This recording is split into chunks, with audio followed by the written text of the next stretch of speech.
कितना उत्साह। मैं संपूर्ण सेन समाज को, नाविक समाज को, नाई समाज को बहुत बहुत साधुवाद देता हूं। आपका जो प्रयास है ये जनमानस में सनातन धर्म को मजबूत करने वाला है। आज सनातन धर्म को लोग जाति में तोड़ रहे हैं।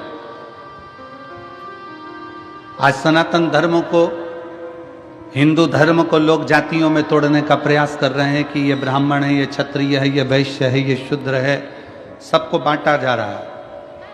पर मैं यहाँ के सेन समाज को, नाविक समाज को धन्यवाद देता हूँ कि आप सनातन धर्म को बहुत मजबूत करने का प्रयास कर रहे हो। संपूर्ण भारत के सेन समाज को, नाई समाज को बहुत बहुत साधुवाद।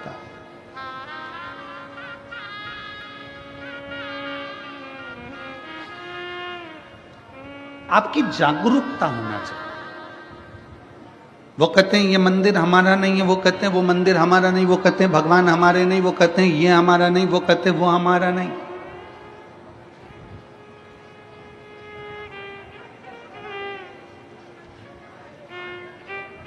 आज तक लोग केवल जातियों में बांटते रहे और कहते रहे कि हम ऊंचे, वो नीचा, वो बराबर, वो ऊंचा। आज तक किसी ने ये नहीं कहा कि 100 का नोट ब्राह्मण का है कि क्षत्रिय का है कि शूद्र का है कि वैश्य का है। वो 100 रुपये अगर शमशान में भी मिले हैं ना, तो भी वो बनिया की दुकान पर चल जाते हैं, और बनिया की दुकान का भी 100 का नोट है तो शमशान में चल जाता है। वो 100 का नोट, उसमें कहीं पर भी ऐसा नहीं दिखा कि कहीं छुआछूत हो। उस 100 के नोट में कहीं ये देखा जाए कि ये हमारा जाति का नहीं है, ये हमारी समाज का नहीं है, ये अन्य धर्म का है या अन्य समाज का है, ये 100 के नोट में नहीं देखा।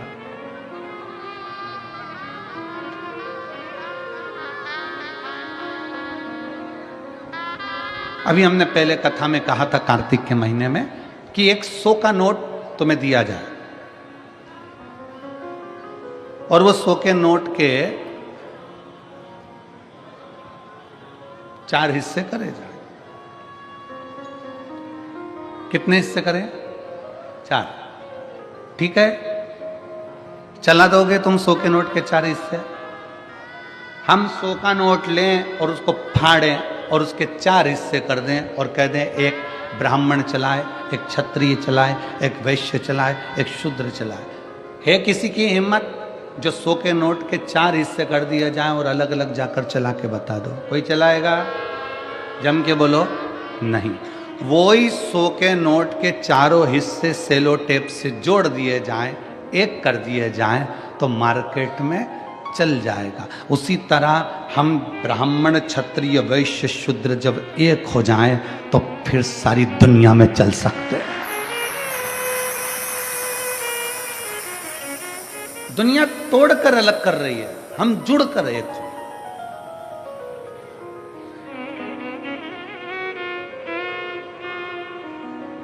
कथा कहती है समय अच्छा नहीं है तो मेहनत 4 गुनी कर लो, अपनी मेहनत को बढ़ाओ, अपने परिश्रम को बढ़ाओ।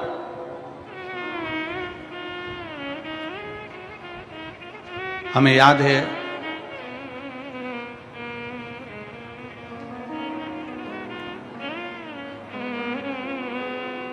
सिरज गांव की एक कथा, बहुत पहले की बात है, 19-20 साल पहले की। और सिरज गांव में जब हम पहुंचे थे तब एक किसान भाई मिलने के लिए आया था।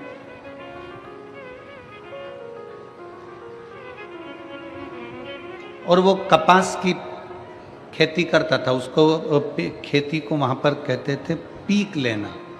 अब इधर क्या बोलते हैं हमको स्मरण नहीं है, वहाँ सिरज गांव साइड में बोलते हैं हमारी में इतनी पीक हुई, इतनी मतलब इतनी खेती, पीक बोलते हैं। तो उस समय की बात है 19-20 साल पहले की। क्या हमारी ये पीक ऐसी हुई, वो पीक ऐसी हुई। तो वो व्यक्ति आकर बोला, गुरुजी मैं जितनी भी पीक लेता हूँ, मैं जितनी भी फसल लेता हूँ, मेरी फसल अच्छी आती नहीं है और मैं घाटे में जाता जा रहा हूँ, मैं डूबता चले जा रहा हूँ, मेरी फसल ठीक नहीं आ रही। मैं डूबता जा रहा हूं, मैं घाटे में जाता जा रहा हूं। हमने कहा क्या करते हो? गुरुजी मैं खुद तो फसल नहीं लेता, मैंने बटाई पर दे दी। बटाई पर मतलब मेहनत उसकी, आधा सामान उसका, आधा सामान हमारा। हमने कहा ठीक है, क्या चाहते हो? कहा गुरुजी अब की बार बस ऐसा कर दो कि उसमें अच्छी फसल हो जाए। तो हमने कहा अच्छी फसल हो जाए तो फिर एक काम करो, ये आधा आधा बंद करो, खुद बेलपत्री शंकर पर चढ़ी हुई लेना, शिव जी का चढ़ा जल लेना, पूरी खेती में जब बीज बोने के लिए जाए तब उस जल को छीट कर बाबा का नाम लेकर श्री शिवाय नमस्तुभ्यम बोलकर बो देंगे। अब उसने फसल लगाई, जो पीक आई, और पीक आने के बाद वो सीहोर गया और वहां जाकर बोला बाबा जी बड़ी कृपा करिए, अब की बार तो बाबा ने ऐसा कर दिया कि मुझे पूरा कर्जा चुकवा दिया, मेरा पूरा कर्जा चुक गया। हमने कहा कर्जा बाबा ने नहीं चुकाया, तू बटाई में ले रहा था, तुझे मालूम ही नहीं पड़ रहा था कितना आ रहा है, कितना जा रहा है, क्या कर रहा है, कितना जा रहा है। दवाई का पैसा ले लिया, खाद का पैसा ले लिया, बीज का पैसा ले लिया, सब कुछ पैसा लेने के बाद भी तुझे फसल में कुछ नहीं मिल रहा था। अब तूने जान लिया कि मैं मेहनत करूंगा, मेरी जमीन है, मैं 4 गुना परिश्रम करूंगा, तो बाबा ने तेरे को 8 गुना दिया और तेरा कर्जा भी चुका दिया। तेरी मेहनत, इसमें सीहोर वाले बाबा का कुछ नहीं है, इसमें पंडित प्रदीप मिश्रा का कुछ नहीं, तेरी अपनी मेहनत, तेरा अपना परिश्रम है। वक्त अच्छा नहीं है, मेहनत करिए, वक्त अच्छा है तो मदद करिए। जब अच्छा समय आ जाए आपका, जब आपका श्रेष्ठ समय आ जाए, श्रेष्ठ समय आपका चल रहा हो, तो प्रयास करो कि हम किसी की मदद कर सके, हम किसी का सहयोग कर सके। और मैंने तेरे ही भरोसे बाबा, तेरे ही भरोसे हवा बिच उड़ती जावानी, बाबा डोर में कटी जावानी, भोले मैं तेरी शंभो, मैं अपनी मेहनत को बढ़ाओ।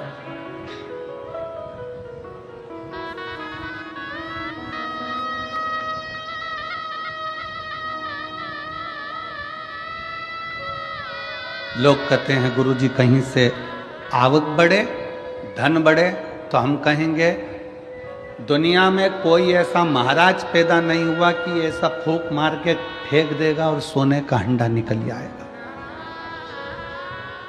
किसी महाराज के चक्कर में मत पड़ना, किसी ऐसे बाबा माबा के चक्कर में मत पड़ना कि ऐसी फूंक मार के फेंक दे और सोने का हंडा निकल जाए।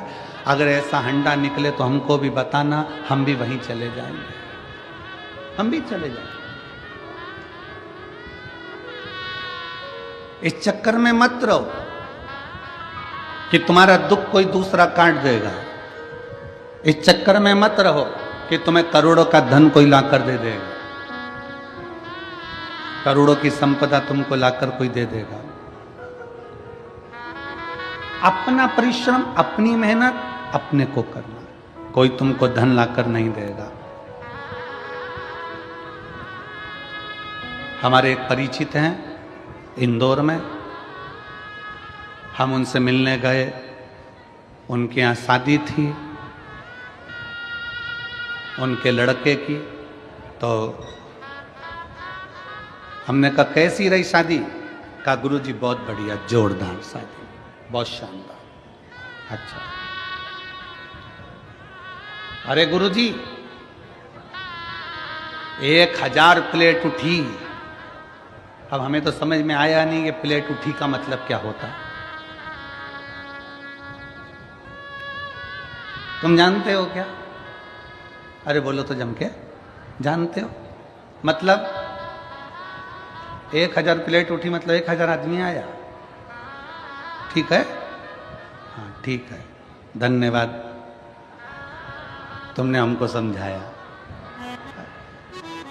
अरे गुरुजी,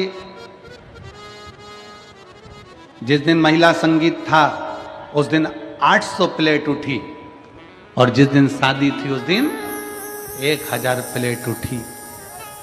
हमने कहा क्या बात है साहब, बहुत बढ़िया। हमने कहा क्या जोरदार बात है कि शादी में कितनी प्लेट, जम के बोलो, 1000 प्लेट उठी, और महिला संगीत में 800 प्लेट उठी। हमने उनसे कहा विश्वकर्मा जी, आप कह रहे हो कि शादी में 1000 प्लेट उठी और महिला संगीत में 800 प्लेट उठी, जब बुरा वक्त आए तब ये 1000 और 800 लोगों के हाथ तुम्हारी मदद के लिए उठ जाएं तो समझ लेना कि प्लेट उठी। विश्वकर्मा जी, ये 1000 प्लेट उठी, तुम इतने खुश हो रहे हो, 800 प्लेट उठी, तुम इतने खुश हो रहे हो, 700 रुपए की प्लेट, 500 रुपए की प्लेट, 400 रुपए की प्लेट, आजकल कैटरिंग का जमाना है तो 500 रुपए की प्लेट, 1000 रुपए की प्लेट, 1000 प्लेट उठी, 1000 लोग खाना खा कर गए, भोजन कर गए, 800 लोगों की प्लेट उठी, 800 लोग भोजन कर गए। प्लेट तो उठी, पर तुमने जो 1000 आदमी को खाना खिलाया, तुमने जो 800 लोगों को प्लेट उठी कर रहे हो, इतने लोगों को खाना खिलाया, जब अपने को जरूरत पड़े, अपनी जब दुख की घड़ी आए, तो ये 1000 और ये 800 के हाथ तुम्हारी मदद के लिए उठते हैं कि नहीं उठते, वो देखना। अब हम आपसे पूछते हैं, जो 1000 प्लेट उठी उसमें से कितने हाथ उठेंगे क्या? किसी को 10 लाख की जरूरत है तो दे सकोगे? जम के बोलो जरा। 800 प्लेट उठी, जब उसको 5 लाख की जरूरत होगी तो 5 लाख रुपए जिसकी प्लेट उठी थी, इतने लोगों ने उठाई थी, वह 800 में से कोई 5 लाख लाकर देगा? नहीं, आपकी मेहनत आपको स्वयं करना पड़ेगी, आपका परिश्रम आपको स्वयं करना पड़ेगा। इसलिए निवेदन है, व्यर्थ का खर्चा बंद करो। ये 1000 प्लेट और ये 800 प्लेट की जगह कभी बन सके तो किसी गरीब को जाकर भोजन कराकर अपने बच्चों का विवाह करो। ये 800 प्लेट, 1000 प्लेट उठी और मालूम पड़े इतने कर्जे में पड़ गया कि एक दिन खुद ही उठ गया, और वह 800 और 1000 पड़ गए। कितनी खुशी है। पूरे सिरपुर वालों का चेहरा देखकर आज हमको भी प्रसन्नता हो रही है कि हमने हमारे धन का सदुपयोग करा और भंडारा चलाकर भूखों को भोजन कराया।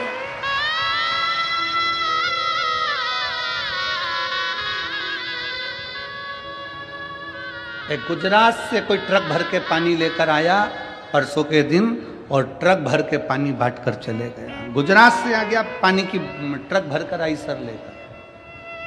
खुशी होती है।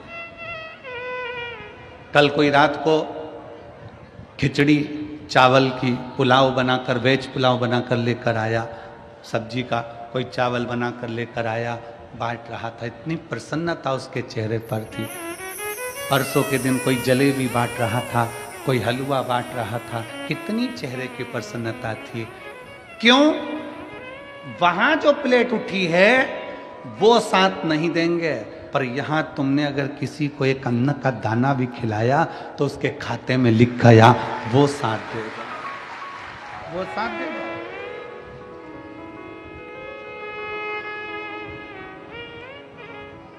कौन आएगा अंत समय में? अंत समय प्रभु आना पड़ेगा, वचन दिया तो निभाना पड़ेगा। आए ना आए प्रभु कुतुब कबीरा, अंत समय प्रभु आना पड़ेगा, वचन दिया तो निभाना पड़ेगा। 800 और 1000 प्लेट उठी शादी में, हमारा निवेदन है वो 1000 प्लेट उठाने में तुम्हारा 10-5 लाख रुपए खर्च हो गया। 800 प्लेट उठाने में तुम्हारा 5-8 लाख रुपए खर्च हो गया। हमारा निवेदन है वो 1000 प्लेट का, 800 प्लेट का थोड़ा बहुत अगर बचाते तो जो लड़की या लड़के की शादी हो रही है उसकी एक एफडी करवा कर रख देते, उसके दुख के समय में वो एफडी काम आ जाती।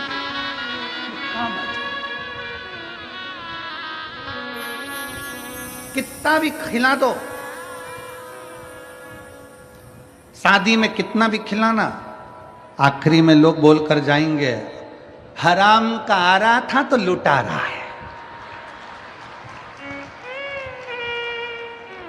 और शादी में अगर कोई खर्च नहीं करे तो लोग कहकर जाएंगे इतना के छाती पे बांध के ले जाएगा, खिलाया तक नहीं। ये दुनिया के लोग हैं, वहां पर लोग कहे बिना नहीं रह सकते। और शिव महापुराण की कथा में आप किसी भूखे को अगर मिर्ची का ठेसा और रोटी भी खिला रहे हो ना, वो स्वाद लेकर खाकर कहेगा भगवान तेरा भंडार भर कर रखे, तेरे पर कृपा कर। अरे आई आई बड़ी कृपा कर, मेरा मुंह छुट्टा करा दिया, भगवान तेरे भंडार भर कर रखे, तेरे पर कृपा करके रखे।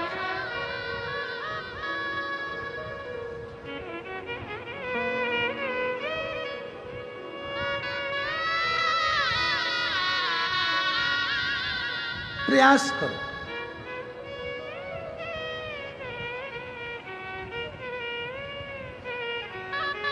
हम बहुत अच्छा किसी को नहीं दे सकते, पर थोड़ा तो अच्छा दे सकते हैं।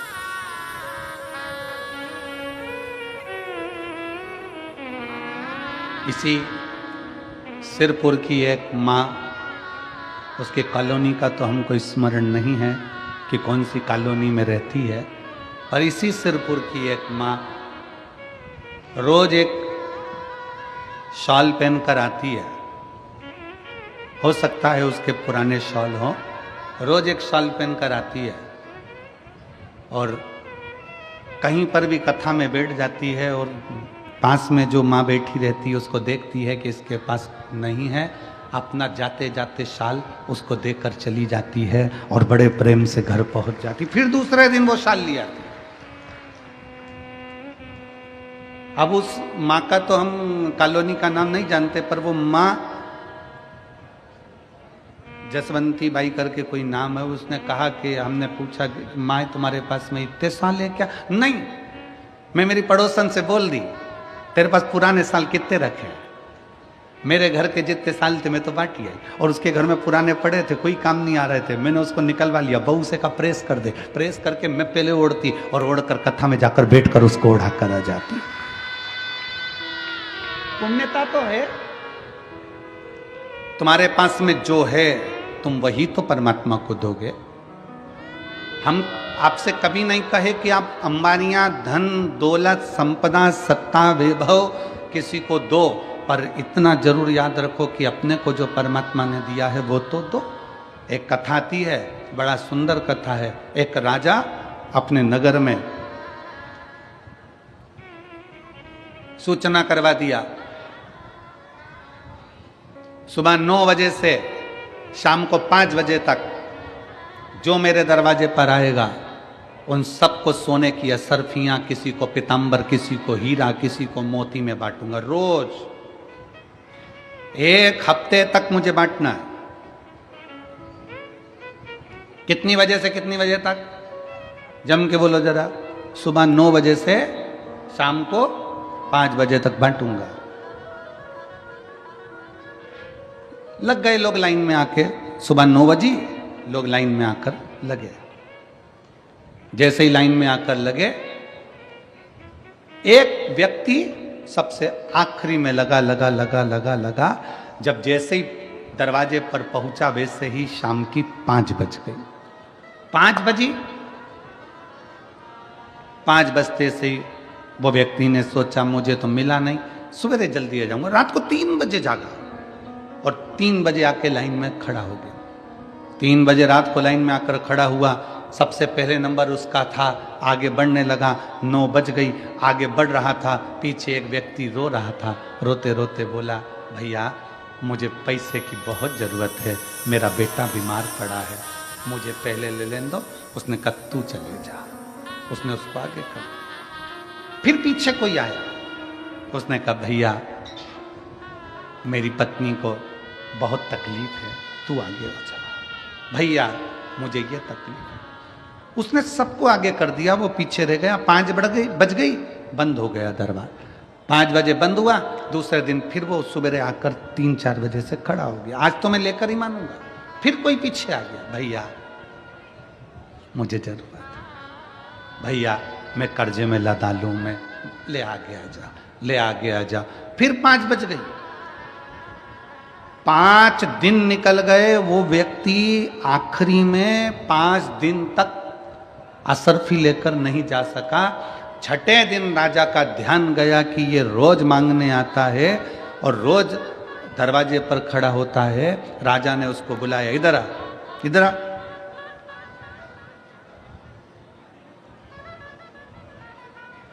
क्या कर रहा है ये तू? तो रोज मांगने आता है? हाँ। अभी तक तुझे मिला नहीं? नहीं। क्या कर रहा है तू? ये कर रहा है, जो आप कर रहे हो वो मैं कर रहा हूं। राजा ने कहा, मैं तो सोना चांदी हीरा पन्ना बांट रहा हूं, तू मेरी होड़ कर रहा है। मैं सोना चांदी हीरा पन्ना बांट रहा हूं, तू क्या बांट रहा है? उसने कहा, मैं अपनी बारी दान कर रहा हूं। मेरा अपना जो नंबर आता है, किसी को जरूरत पड़ती है तो मैं अपना नंबर उसको दे देता हूं, अपनी बारी उसको दे देता हूं। राजा ने पूछा, अपना नंबर देना, अपनी बारी देना, ये कोई बात है? उसने कहा, मेरे पास जो होगा वही तो दूंगा।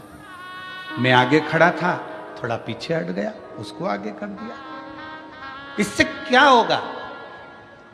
राजा ने पूछा, इससे क्या होगा? उसने कहा, अब ये तो मेरा भोलेनाथ जाने की क्या होगा। समय आया, समय पलटा। समय ऐसा पलटा, राजा को रोग हो गया, परीक्षा हुई। विद्वान ब्राह्मण बैठे, संत बैठे, साधु बैठे। नगर में कोई ऐसा व्यक्ति हो, क्योंकि राजा की कोई औलाद नहीं है, नगर में कोई ऐसा व्यक्ति हो जो बहुत विद्वान हो, उसी को राज सिंहासन पर बिठाना है।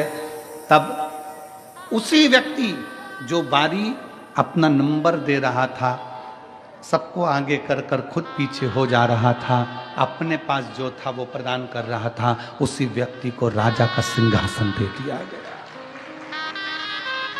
तुमने क्या दिया भगवान को?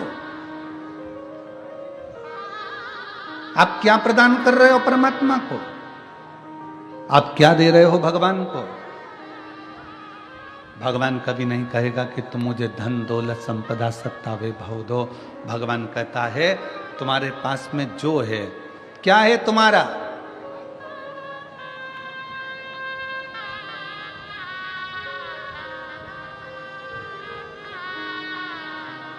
तुम्हारा अपना क्या है?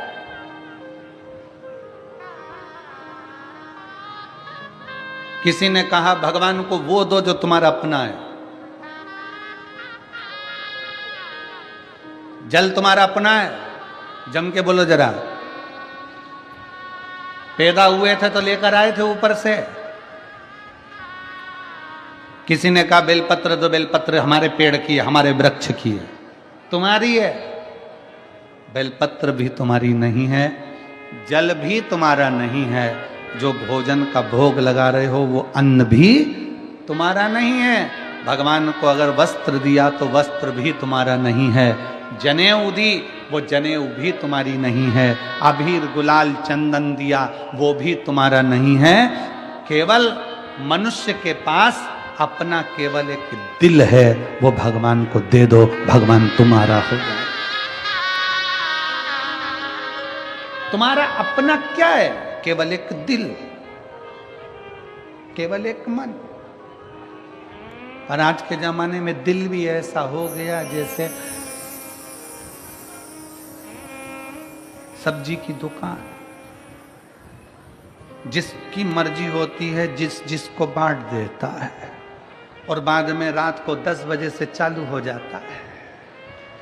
10 बजे से उस पूरे मोबाइल में इतने दिल हैं और यहां तो एक दिल की बात है, और वो दिल भी अगर भोलेनाथ में चला गया तो फिर संसार में नहीं जा पाता है। शिव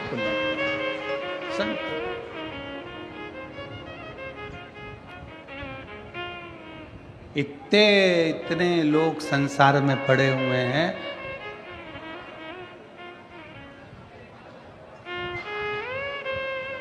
कई लोग कहते हैं गुरुजी हमारे पास रत्ती भर फुर्सत नहीं है। हमारे पास रत्ती भर फुर्सत नहीं है। कोई कहता है गुरुजी हमारे पास इतना काम, हमें 1 मिनट की फुर्सत नहीं है। 1 मिनट की फुर्सत नहीं। तो फिर हमने कहा एक बात बताओ, तुम्हारे मोबाइल में डाटा है क्या? क्यों? हमारा वाईफाई कनेक्ट कर लो, उससे क्या होगा? हमने कहा हमारा मोबाइल चल जाएगा। अरे गुरुजी 1.5 GB डाटा पूरा की पूरा खत्म हो गया। 1.5 GB डाटा पूरा की पूरा खत्म हो गया। समझ लेना 1.5 GB डाटा भी अगर तुम्हारा रात होने से पहले पहले खत्म हो रहा है तो दुनिया के सबसे बेरोजगार व्यक्ति तुम ही हो। दुनिया के सबसे बेरोजगार व्यक्ति तुम हो कि 1.5 GB डाटा भी तुम्हारा रात होते होते खत्म हो जाता है और तुम इतने फ्री हो कि दिन भर लोगों का जवाब देने में लगे हो। दिन भर लोगों का जवाब देने में लगे हो। 24 घंटे किसी ने एक मैसेज करा, मोबाइल में टुन टुन आवाज आई, इसने खोल के देखा, लिख के तुरंत भेज दिया। इतना फ्री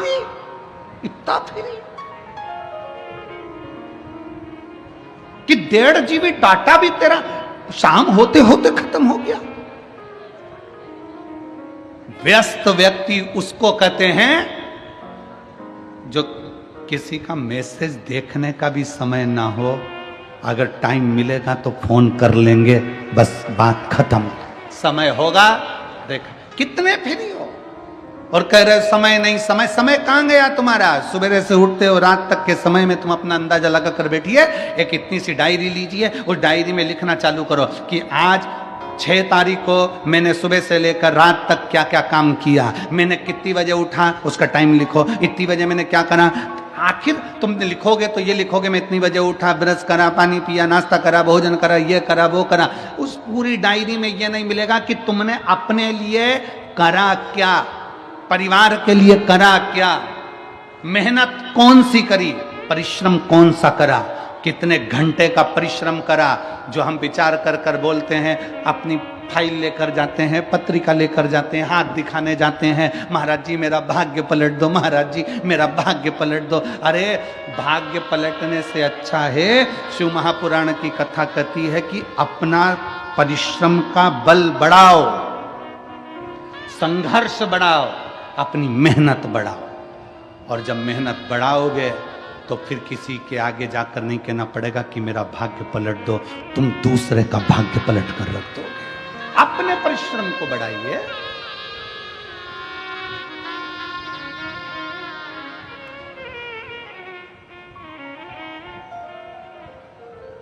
संसार सागर में व्यर्थ पड़े हो, व्यर्थ। पूरी शादी देख लो शंकर भगवान की। शंकर भगवान की शादी में कितनी प्लेट उठी,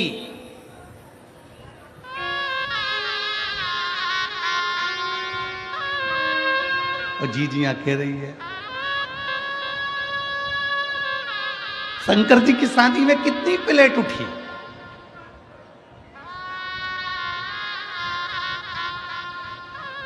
शंकर जी की शादी में जो प्लेट उठाने वाले थे वो ही उठ गए थे। क्यों? क्योंकि भगवान शंकर देखते हैं कि पैसे वाला व्यक्ति जब शादी करता है तो थोड़ा वृद्धाश्रम में डोनेशन दे देगा थोड़ा, अनाथालय में डोनेशन दे देगा थोड़ा, कौड़ी हॉस्पिटल में डोनेशन दे देगा, पर मेरे महादेव ने डोनेशन नहीं दिया, मेरे महादेव ने इनविटेशन दिया कि सब मेरी शादी में आओ, सब मेरी शादी में आओ। भूत, प्रेत, डाकनी, पिशाचनी, चुड़ैल, भयंकर, राक्षस, असुर, गंधर्व, देवता, नाग, सब मेरे विवाह में पहुंचो, सब पहुंचो।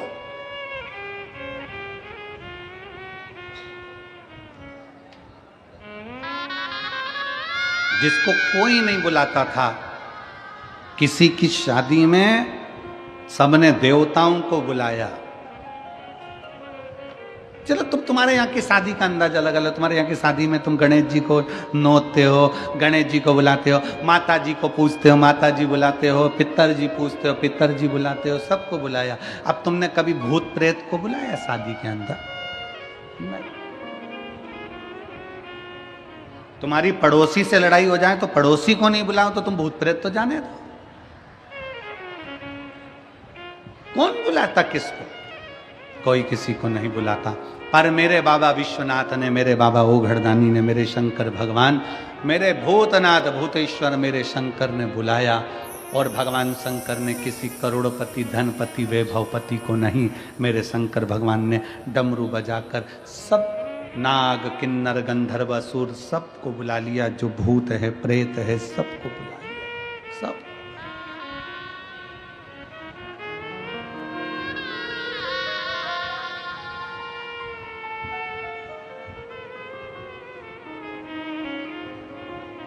हमसे भी लोग कहते हैं, ए गुरुजी, इतना बड़ा कंठा का पंडाल लगता है, पंडाल भी छोटा पड़ जाता है, लोग धूप में बैठे रहते हैं, चिलचिलाती हुई गर्मी पड़ रही होती है, सब यहाँ वहाँ पूरा प्रांगण तुम्हारा भरा पड़ा रहता है। एक काम करा करो, थोड़ा कथा का एक काम करो, थोड़ा हम कथा करवाएं, मुंबई में हम कथा करवाएं, बेंगलोर में तो एक हॉल में VIP कथा करा देंगे, सब क्रीम लोग आएंगे। तो हमने कहा एक काम करो, क्रीम की लस्सी बना के पी जाओ।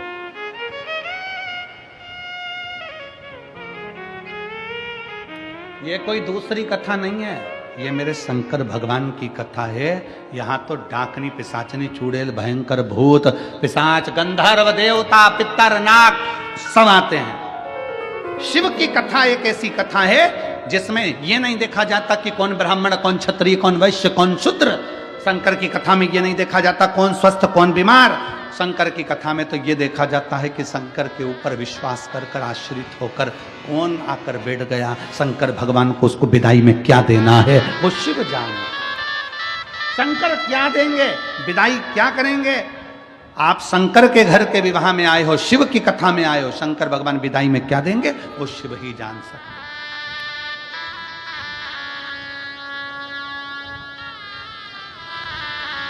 कौन जाने।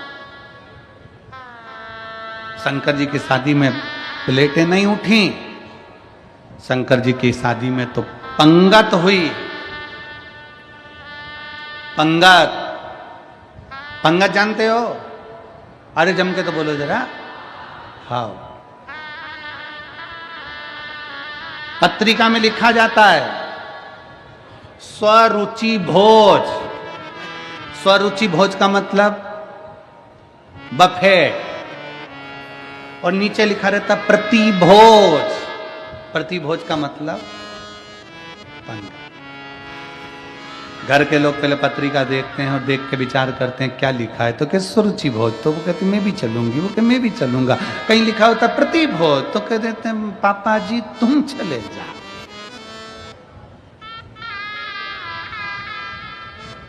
तुम जा।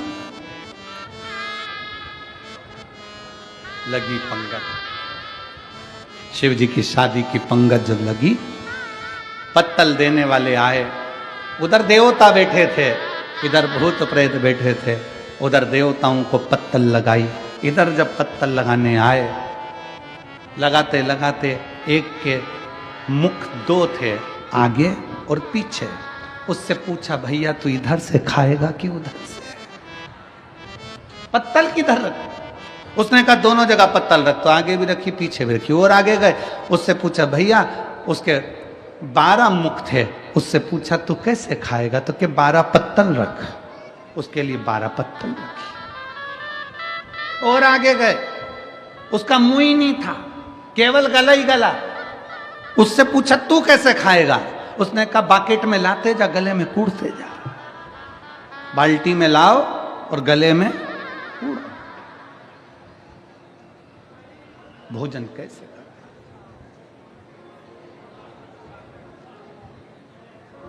तब खबर पहुंची ब्रह्मा जी के पास में कि भोजन कैसे कराएं। कोई कहता बाल्टी में लाकर कूड़ो, कोई कहता 12 पत्तल रखो, कोई कहता 2 पत्तल रखो, कोई कहता 4 पत्तल रखो।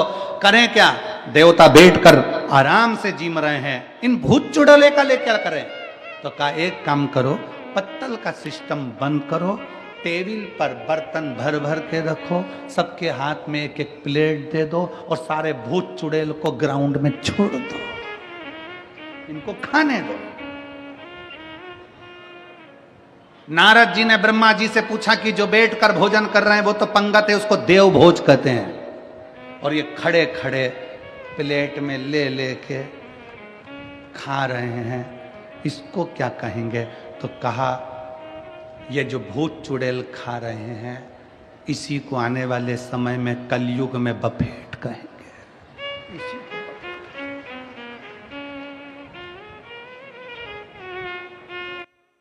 उस समय पर जैसे भूत चुड़ैल खाए थे, आज के समय में भी देश देश देश, तुम समझ सकते? लोग इतनी भयंकर तरीके से खाने में लगे रहते हैं, पल्लू डाल के,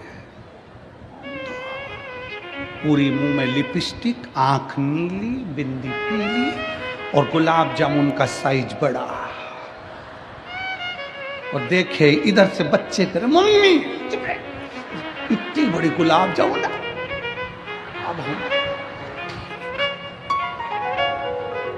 अब ये तो सब चल गया, जहां तक है ठीक है, परंतु सबसे ज्यादा प्रॉब्लम खड़ी होती है पानी पतासा में। उसको हैदराबाद में पानी पूरी को गुपचुप कहते हैं। गुपचुप इसलिए कहते हैं जैसे ही मुंह में गुप्त आदमी चुप, इसलिए उसको गुपचुप कहते हैं। सबसे बड़ी प्रॉब्लम है वो पानी पूरी में।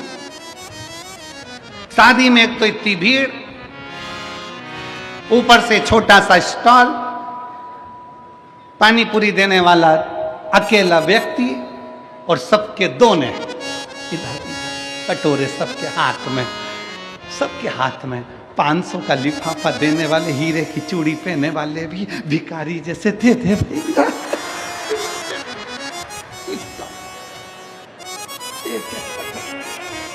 इतनी बड़ी शादी में अच्छे अच्छे करोड़पति को भिखारी बना दिया भैया। पानी पूरी वाला इधर दे भैया, इधर भैया, प्लीज प्लीज। एक पानी पूरी वाला पसीना पसीना हो रहा है, पांव में खुजाल चल रही, क्योंकि रात का समय मच्छर खा गए, मच्छर। और पानी पूरी देना, खुजाल भी चल रही, क्योंकि रात को गार्डन में मच्छर था। और इधर से खुजात आ जाए, इधर से पानी हिला के भर के भैया दे। और पानी पूरी खा के जो बाहर निकली, पति के साथ मोटरसाइकिल पे बोली, पानी पूरी का स्वाद बहुत जोरदार था, ऐसा स्वाद तो घर नहीं आए, क्योंकि घर में मच्छर निकल। और क्या खा स्वाद है, स्वाद।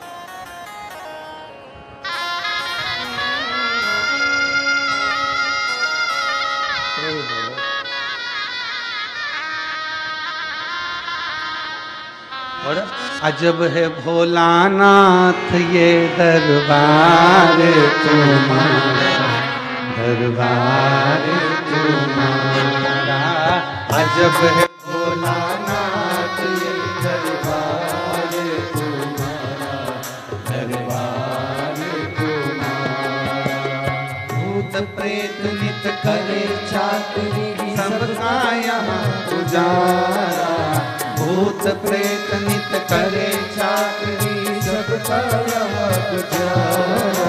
ओ जब भोलानाथ ये दरबार तुम्हारा, दरबार तुम्हारा। जब भोलानाथ ये दरबार तुम्हारा, दरबार तुम्हारा। ओ जय भोला भंडारी गौरा के त्रिपुरारी। जय भोला भंडारी गौरा के त्रिपुरारी। ओ जय भोला भंडारी गौरा के त्रिपुरारी। जय भोला भंडारी गौरा के त्रिपुरारी। ओ रखियो लाज हमारी गौरा के त्रिपुरारी।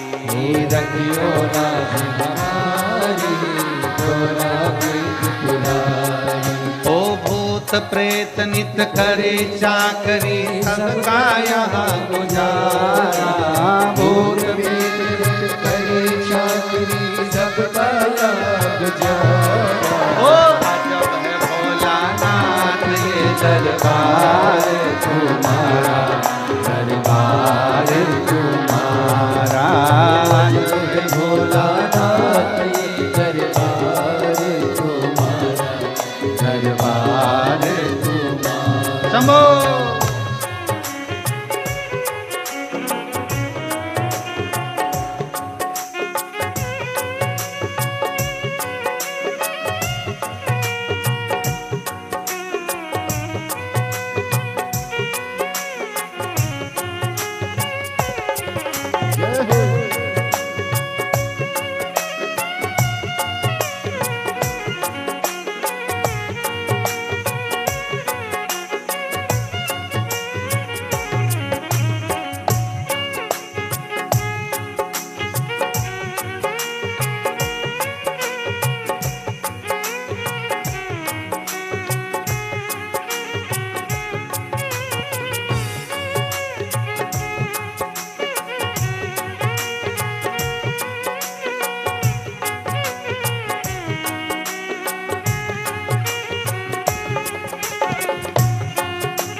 हम बन जाए। भक्त हमारे ऊपर चढ़कर मंदिर जाए। भक्त हमारे ऊपर चढ़कर मंदिर जाए। ओ इस नगरी के कंकर पत्थर हम बन जाए। इस नगरी के कंकर पत्थर हम बन जाए। भक्त हमारे ऊपर चढ़कर मंदिर जाए।